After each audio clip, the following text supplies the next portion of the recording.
Hey guys, welcome back to Bohs Fan TV, and today we're going to be doing a bit of a kind of summary of our transfer window.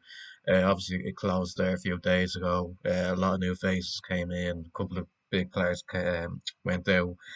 Um, so yeah, we're just going to be kind of talking about the sign and seeing, what they can bring to the team, and also talking about some of the outgoings as well.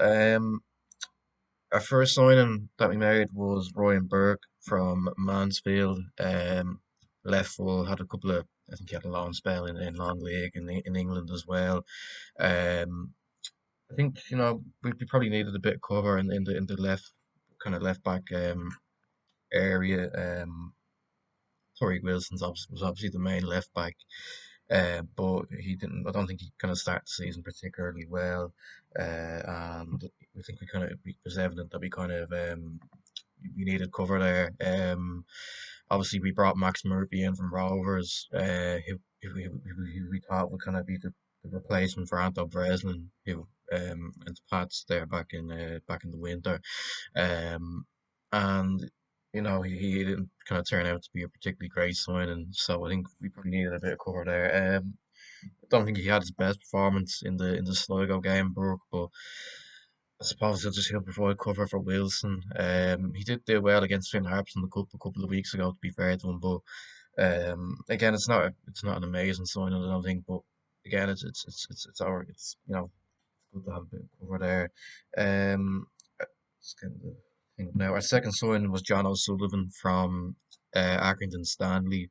I think the fee was around 85 grand or something like that. I believe I heard. I don't know, that could be wrong, but that's what I heard anyway. I think this was a signing that kind of excited the fan base because we needed someone kind of in that area of the pitch, like a creative player, an attacking midfielder who had experience in England, played I think over 100 games. I think in England. I think he might have played in Scotland as well. I'm not sure, but um, he had experience in England, and like I said, we needed some players in that kind of area to not only bring experience into the side, but to add some quality as well, to create goals, scored them as well, and he's made a good impact so far. He scored on the weekend against Sligo, played well against Finn Harps in the cup.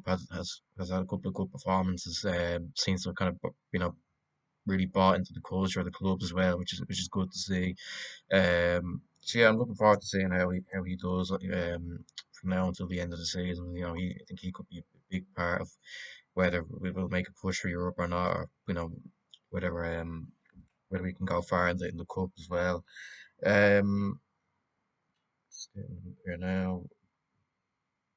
Third signing then was Josh Kerr, centre half from Ergionians. And like I mentioned with Sullivan, I think Kerr has become a real fan favourite as well because he seems to have bought into the culture of the club.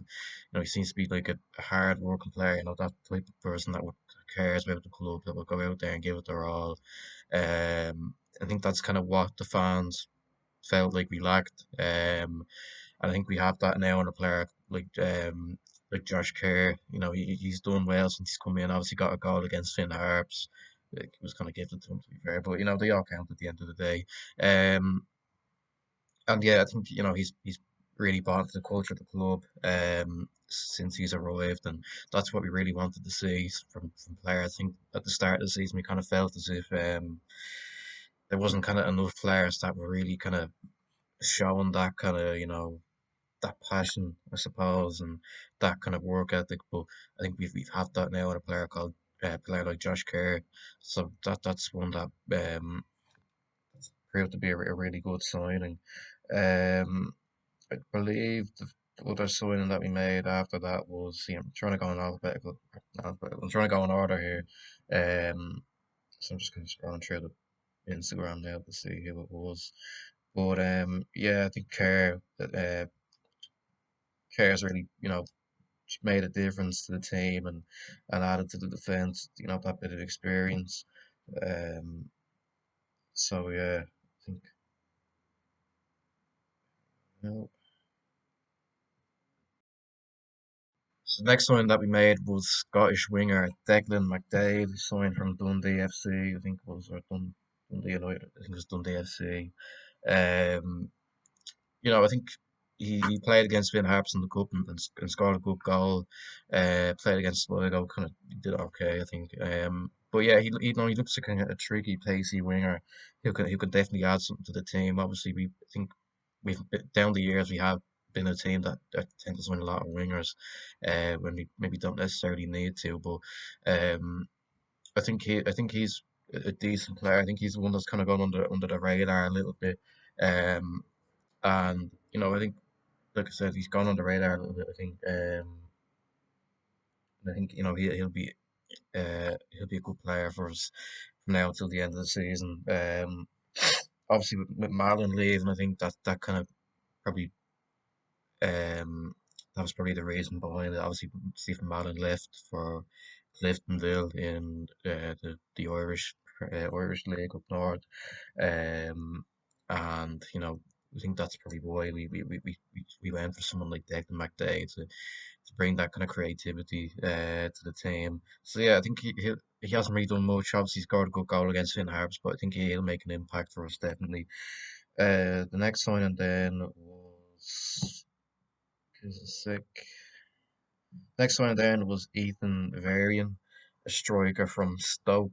Again, I don't know. I think when he came in, it kind of struck as a signing that a Cole Kieran type player, maybe a striker that kind of comes in halfway through the season, doesn't really get his game and leaves at the end of the season. But I don't know much about him, to be honest. He hasn't really kicked the ball for us. He had a pretty I think I heard that he did okay. I think he had a loan spell at Right Rovers last year. Didn't score a lot of goals, but apparently he has got a good work ethic.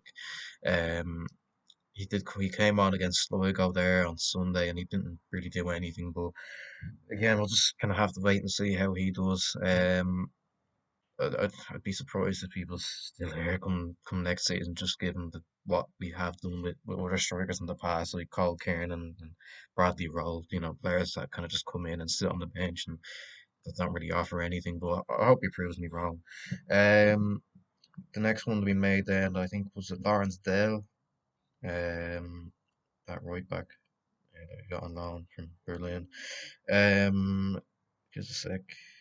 Sorry, I'm so unprepared for this, but it's hard to remember all of them since they all came in quite quickly, and there's a lot of them that came in. Um,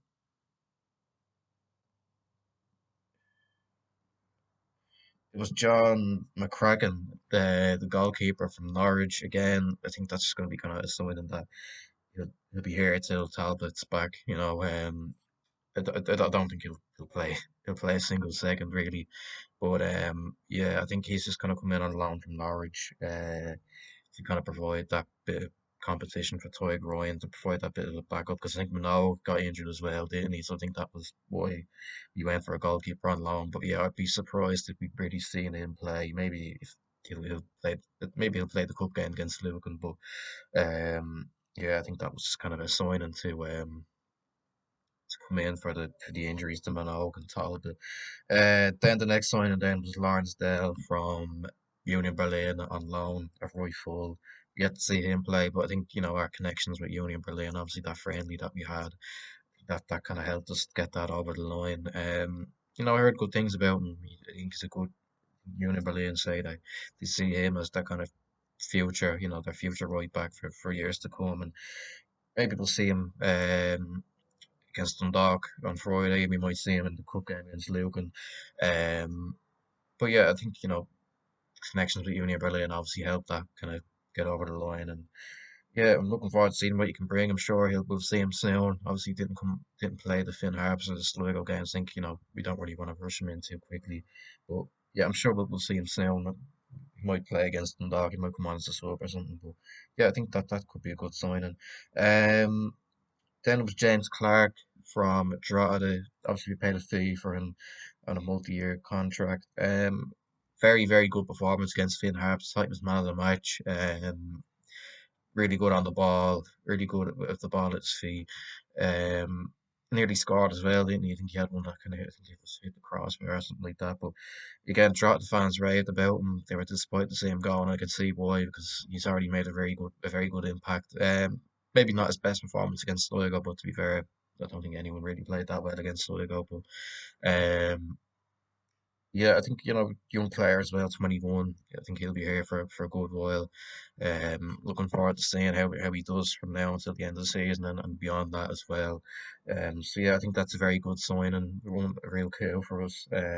So yeah, we're really looking forward to seeing what he does in the near future.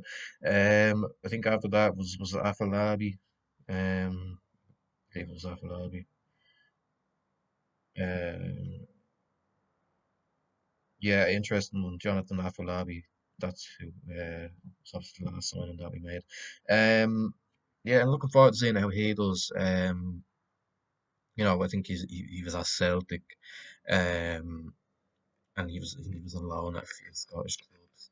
Um, and I think his goal scoring record made you buzzing amazing, but I think he's played at underage level for Ireland. I think I've seen something. He was in the team at the tournament at the UEFA under 19s in 2019, along with players like Fabio Vieira, who just signed for Arsenal. Eric Garcia was at Barcelona.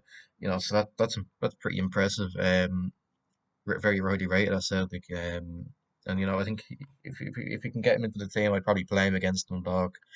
Um, I'll get him into the team and see what he can do. I'm sure he'll score goals. I think he's signed for next season as well, so it's not just kind of like a short term deal. I think he's signed for next season as well. So yeah, I think that could be a real shrewd sign, and that could be one that in the long term proves to be a very good addition. We'll talk about the outgoings now. Obviously, we had a few. Obviously, the main ones is were Promise and Dawson. Obviously, Promise going to Fleetwood and Dawson the boy going to MK Dons. Two huge losses. Obviously, Promise was basically paying for pennies, didn't he? I think it was a five-figure fee, but I think it could come into a six-figure fee depending on I think installments and stuff like that, add-ons. So again, that they're really highly rated prospects over in Ireland, and obviously League One clubs are going to be looking at them, because they're available for cheap, and you've seen it before where players have gone from the league and to England, and they've done well. So I think that's just the unfortunate thing about it. I know people complain about how we're losing young talent for fairly little money, but I think that's just the way it's going to be, really. Going forward. Obviously, I think one that kind of was disappointing as well was Grant Horton's loan spell got cut short. Obviously, he got an injury, then went back to Cheltenham, and I think he's training with them now. He's back with them. I'm not sure if he's been involved with any of their games so far this season, but yeah, that was a bit of a blow. He started the season very well. He looked solid. Obviously, scored against Shells. Um, and he did look good. Obviously, he was only here on loan, but that was disappointing because he did get an injury, and we're kind of hoping that he'd come back and he'd play. But obviously, he's come back to Cheltenham, and that's a blow. But hey, that's what it is. The other departure was Stephen Mallon going to Cliftondale. That was disappointing because when he came in, there was real promise about him. Obviously, he was I think he was on loan at Derry. Seasons ago and it did well. Scored a crack of a goal against us, remember. Uh, and then he went back to Sheffield United. But again, if it wasn't for his injuries, I think he would have been a good player for us. I think that was just Achilles heel, really. It was all the injuries he had, and he was just very unlucky, wasn't he? But again, I wish him all the best at Cliftondale. The same at Promise and Dawson as well. Obviously, it's not nice to see them go, having been such important players to us, but um, it is what it is, really. Again, young talents, they're obviously going to be wanted by English clubs. So that's where I'm going to end the video. Make sure you like, subscribe, share, comment down below what you thought of the summer. Have you recruited well? Do you think they'll make an impact? Do you think they'll fire us into a top four spot? Hope fingers crossed. And yeah, I'll see you in the next one. Bye bye.